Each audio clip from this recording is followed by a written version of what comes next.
Hi beautiful, welcome to High Vibe Honey. I'm your host Gala Darling, and this is High Vibe Honey for the week of December 30th, 2019. This is like the last reading of 2019. It has been a crazy fucking year. We have done and seen so much together.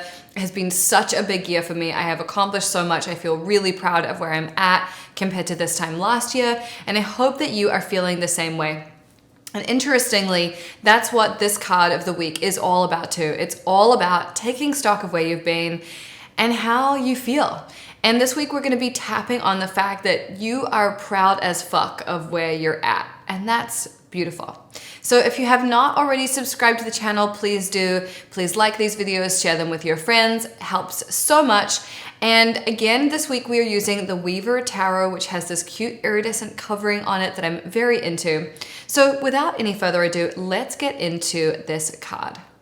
So our card of the week, which is really the cherry on top of the 2019 Sunday, is the Six of Wands.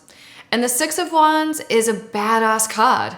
In the traditional artwork, there's a guy and he's riding on a horse and he's going through a parade of people and they're fucking cheering for him and they're stoked on life for him and they're excited for him. And that's literally what this card is about. It's about feeling pride in what you've done. It's about really accomplishing something of value. And it's about celebrating your achievements. There are so many of us who run around like chickens with our heads cut off and we rush from goal to goal and we just want to get it done, and that's what we're obsessed with. And when we get it done, we don't even allow ourselves a moment of reflection or celebration or contemplation, and instead we're always just on to the next thing. It is so important that we learn to integrate celebrating our success into our lives, or we start to feel really fucking burnt out. We start to feel like, God, I bust my ass for this and like there's no reward. It never feels good. And so that's gonna obviously minimize your ambition in the future. If you feel like you are busting your butt and there's no payoff, then you're not gonna feel very good. And of course, feeling good is the goal. So I know that this has been a really big year for you, and what I want to encourage you to do is spend some time thinking about what you've done, what you've achieved, how far you've come, what changes you've made. Now, if you're in the Vortex, we released a video that's all about reviewing 2019 in a powerful way. I present you with a bunch of really great questions for you to ask yourself so you can be like, okay, like where did I do well and where could I have like stepped it up and how can I change things for 2020? But if you're not in the Vortex, firstly, bummer. And secondly, I just want you to think about your year. And it might even help you to like scroll through your Instagram feed for the year or just look at photos on your phone and remind yourself like, oh, I did that thing. You know, I took that trip, I bought that house, I started this thing, I left that other thing, whatever it is. I want you to really like take stock of your year. There's a great quote by Sophia Loren about birthdays, and she said something like, actually, let me look it up and I'll read it to you. Let's see. Okay, so I finally found this quote, and here is the quote, and it's about birthdays, but it applies to the end of the year just as well. Here it is from Sophia Loren. Actually, I rather like birthdays. It is a good reason to talk to yourself, to ask yourself what you have been doing, what you are doing, and what you will do. Girls who can't go off and talk to themselves stay girls and never become women. Women who can't take stock turn to drink, take pills, or worse.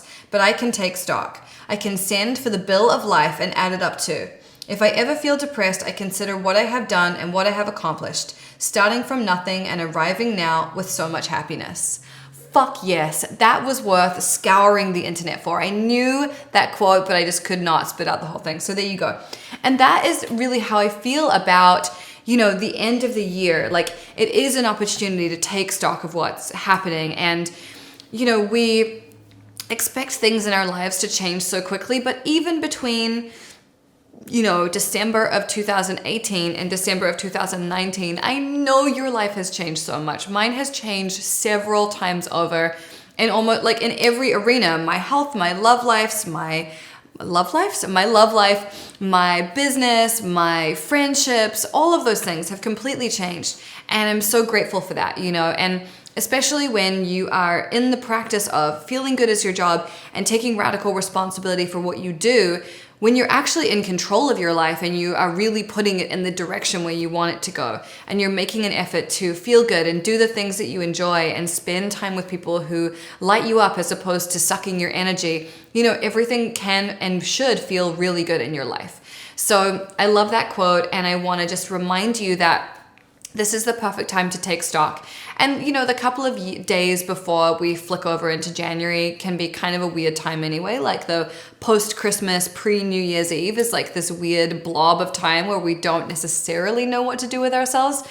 I know what I'm going to be doing with myself. I'm going to be with my parents running around Los Angeles probably. But, it can be a weird time where there's like, people don't know what to do. They're like eating leftovers and like, I don't know, just like not sure what to do with themselves. So it's a really good time to take stock, write down maybe like, all of the things that you accomplished this year and really look at them and be like, fuck yes, I did that. Like, that's amazing. And to congratulate yourself, especially if there's no one else in your life who will do that for you or who's excited for you.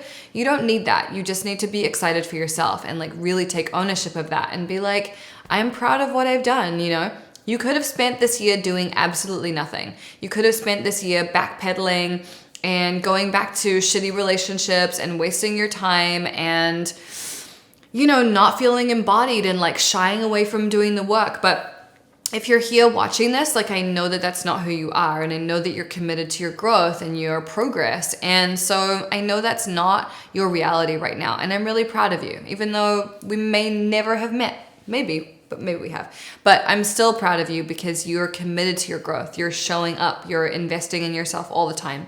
And that's all anyone can ask.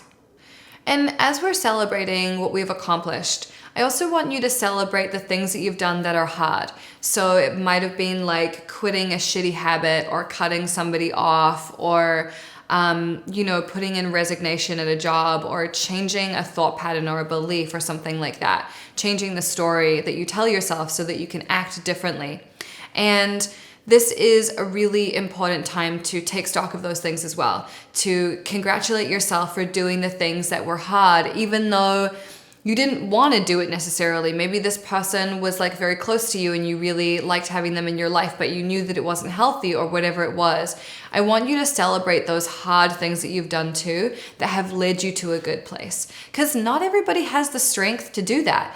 And if you have done that this year, if you have changed your habits, if you have changed your thoughts, then you're doing better than 99% of people, honestly. Like I was at the DMV a few weeks ago and I was looking around and I was thinking like, those of us in like the self-growth, personal development field, like we're so hard on ourselves. And then you look at like your average person, they have no idea. They're not awake to the possibilities of life. They have no fucking idea that their thoughts create their reality. And they are just going through life reacting to everything. And I kind of live in a bubble, like I live by myself. I really only see the people that I want to see. It's like a very privileged position. And then when you're around like normal people en masse, you're like, oh yeah, like those of us who are really doing this work, like we're rare. Like there's not a lot of us. And we need to be like proud of the fact that we're willing to do that shit. Especially if you're like the first in your family to do it. Like that shit can be hard as fuck when your family doesn't understand it. So I want to congratulate you for doing that. It's really a big deal and you should be super, super proud of yourself. Now, the other thing that the Six of Wands says is that it's important for you to share your story with other people. And the reason for sharing your story is to let other people know that it's possible to make these changes. It's possible to do these things. So whatever has happened in your life that has been, wild or crazy or was difficult for you at the time, but that you now appreciate, maybe it's like moving across the country or across the world. Maybe it's leaving an abusive relationship.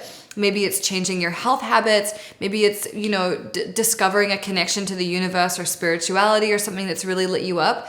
It's so important that you don't just like have those experiences, but then sit on them and never tell anyone about them. You have to talk about what you've done. You have to share that story so that other people can realize that, yeah, it can be done. And I also think that if you're wanting to impact change in people's lives, they're not going to listen to you if they feel like you've never experienced hardship or you've never gone through anything. If you've never experienced some kind of turmoil or challenge or difficulty, then how would you know how to show people how to get out of that situation themselves? So it's really important that we can be open about what our experiences have been. And like I've talked at length about like body image stuff, eating disorder stuff, like leaving my marriage, moving across the world by myself. And like the reason that I share that stuff is not to be like, look how fucking amazing I am. It's just to say that like, if I can do it, then you can too. And I really believe that like, there are no superhuman people. It's just like, what are the choices that we're willing to make? And are we willing to stand behind them and see them through? And that's just something that you practice, right? Like courage is not the absence of fear. It's acting in spite of the fear. So when you go to do something big and scary, whether it's leaving a relationship or changing your job or starting a business or anything, you're never going to feel completely like, oh yeah, I'm ready. Nobody ever feels ready for making those big changes. But the more that you practice acting in spite of your fear, the easier it gets. And then you'll be even more courageous next time. And you'll be able to look back, you'll have like a database of stuff in your mind where you were like, well, this was hard, but I got through it and I'm glad I did it. And when you have that kind of experience to pull on, it makes it much easier to make changes in the future. So yeah, don't feel like you should have your experiences and then just keep them to yourself. Like, no, you should tell people what you're going through, what you've experienced, what you've been challenged by, and how you've triumphed. Because you never know who you're inspiring. I promise that you're inspiring more people than you think. Okay, so now that we know that we're fucking bad bitches and we have really nailed this year, and even though there have been hard things and challenges and struggles and all that shit that makes up the rich tapestry of life, you've still survived, you're still here, you're still thriving, and that's a beautiful thing. So what we're tapping on this week is just the fact that you're proud as fuck of who you've become and where you're at and everything you've done. And this is a really good way to end the year. I think you should send this to all your best friends and be like, hey babe, I think you should try this, because it's just gonna help you move into 2020 feeling complete about 2019. You know, you really do wanna feel like you're closing a chapter before you move on to a new one. Like you don't wanna have a to-do list that like you wrote in 2019 and you're still working on in 2020. Like you wanna start fresh, you wanna go into it with a clean slate. So let's do this tapping. I hope you're well hydrated. We're gonna start by tapping on the top of the head. Imagine if I said something else, but I didn't. We're gonna start on the top of the head. I am really proud of everything I've done in this year of our Lord, 2019.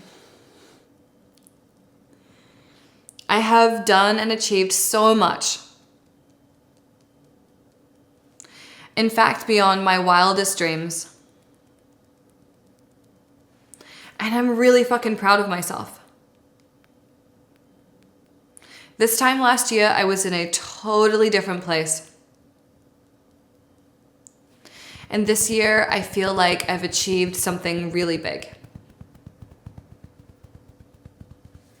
It hasn't always been easy. And it has definitely required some sacrifice. But I'm really glad that I made those sacrifices. I'm really glad that I made those changes. And I'm even glad for the setbacks I've encountered. Because while they may not have been fun at the time, I know that they're leading me to something good. I know that they're leading me to a place of more power and more joy. Because the universe hasn't let me down yet. And yes, sometimes it throws me a curveball. But maybe those curveballs are just so I can prove my skills. Maybe those curveballs are so I can get better at what I'm doing. And maybe some of those curveballs are protecting me from things that ultimately would not have worked out in my favor. So it's been a really big year. But when I look back at it, I'm proud of everything I've done. And I'm so ready to make 2020 even more incredible. I'm ready to start this new decade feeling super powerful and super energized and super clear about what I want. Okay, take a deep breath in, hold it at the top and let it go. I hope that felt really good. And your homework for this week is to tell us, what is your most amazing achievement of 2019? What is the thing that you are the most proud of? We would love to hear about it. We would love to celebrate with you in the comments. Be sure to go through and like other people's comments and comment on them and have a conversation going. You never know where you're going to meet your new best friend or your new mentor or your new business partner. So don't be shy about like talking to people on the internet. Like, it's how I meet basically all of my favorite people. So just be sure to like take that risk and step out and like have a conversation with people. It'll feel really good. And like, it won't always be like, oh, this person is my new best friend, but you never know where it's going to lead. So be chatty, be conversational in the comments. We would love to hear about what you have done this year that you're super, super proud of. And I'm so excited for us to go into 2020 feeling really good, really powerful, really accomplished, and really secure in ourselves, and really knowing that we've done the best that we could, because we're always doing the best that we can. So I hope that this was helpful for you. Thank you for joining me for another year of High Vibe Honey. It has been a joy and a privilege to make these. And please be sure to subscribe to the channel, like the video, share the video, do all that good shit. And I will see you back here next year. Ooh, bye.